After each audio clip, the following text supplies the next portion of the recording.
I had it all. The house, the car, the job, the success, the depression, the anxiety, and the Ativan.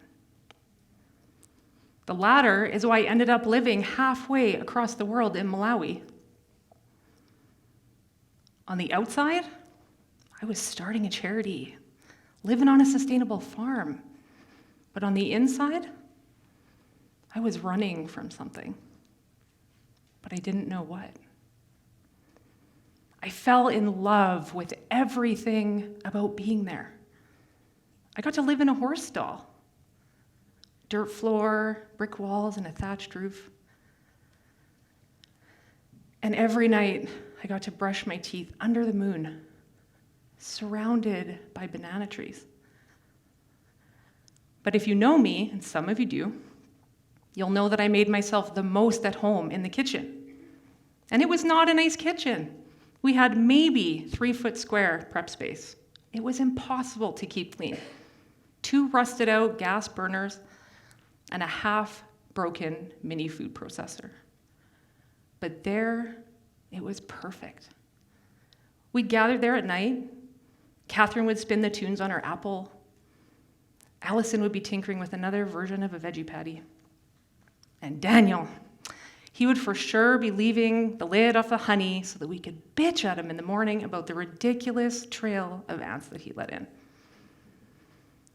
But it was around that table, with those people, after days filled with meaningful work, that my life got quiet.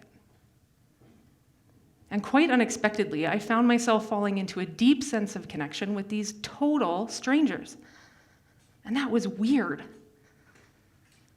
Fast forward a couple of months, and I am back on the elevator in Bow Valley Square, downtown. This elevator, not new to me. I had been working downtown for 15 years. But this feeling, this like pushing, moving, resistance thing, that was new. Didn't just come home or come to work with me, it came home to my friends. Why do you live halfway across the city? Why are you so busy? Where are my cooking buddies? And then to my parents, why are you in Las Vegas for another 4 months? And then finally, right at me. Why are you so damn busy? I just wanted a Daniel to leave the lid off the fucking honey. And the feeling finally made it through. And it terrified me. It said, your roots, they're not here anymore. They are halfway across the world in a tiny kitchen with a bunch of beautiful strangers. And this life, this one here, with the busyness and the elevators, you don't belong here anymore. What the hell was I supposed to do with that? Move back to Africa? Truth, almost. But in June of 2013, the Bow River crested its banks, and my house was suddenly in the middle of it. So instead of Africa, here I am, ground zero, bow nests, slogging mud from every imaginable corner of my house with a bunch of at-risk young people. These bad kids, they weren't new to me. I had been volunteering in their group homes for years. But my house, my rules, that was something different. So we would work during the day, and then we'd gather on the back deck for lunch. It was a beautiful summer.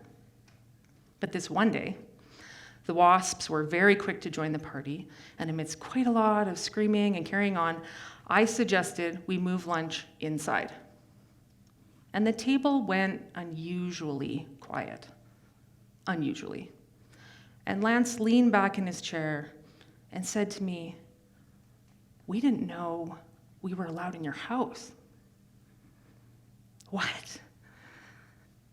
I suddenly realized that these bad kids didn't feel like they belonged anywhere either, and I had been part of that. So we never ate outside again ever. And I really didn't know what was happening with these kids, but I found new energy to do it. So when the mud was gone, we built gardens, and when the gardens were done, we built compost bins, and the next summer, I left oil and gas for good. And I took over their work experience program. So we built more gardens, and we turned those into pop-up farmers markets. And then, when the snow flew, I watched, 1,000 hours of YouTube videos, and we opened up a killer handmade soap shop. Essential oils, bath bombs, you name it. It was fantastic. And then it was time for Matt to go. He was turning 18, so he couldn't stay in the system any longer. They call that aging out. But it went for Matt is moving to another city, to another group home, to be with a whole bunch of people that he didn't know. And for what I imagined was a countless time, he was being disconnected, told, you don't belong. And that last night, as he sat on the couch across from me, he said, I will never be anyone. No one will ever like me. I will never have a job. I knew the system had failed Matt that night. But what was way harder was to feel like I had too. And in that moment, there was nothing I could do about it. So I decided I was going to do everything about it. It all made so much sense now. When I lived 15,000 kilometers away, my life didn't just get quiet. It got filled with meaning and purpose and belonging. I had no idea, but I'd been in boot camp for radical connection. What Matt and Lance were trying to tell me this whole time was that my roots were right here. I didn't need to go halfway across the world to find them. And all they'd been reflecting back to me was my own deep sense of not belonging. And I had seen how that pain had shaped their lives. So I no longer believed in bad kids, only chronically disconnected ones. And I knew how to do something about that. I was going to bring my African community right here. The meaningful work, the sense of belonging, the communal table, all of it. This was not going to be a place for professional boundaries and clients and case management. This was going to be different. What I wanted was for it to be the place that Matt and Lance needed.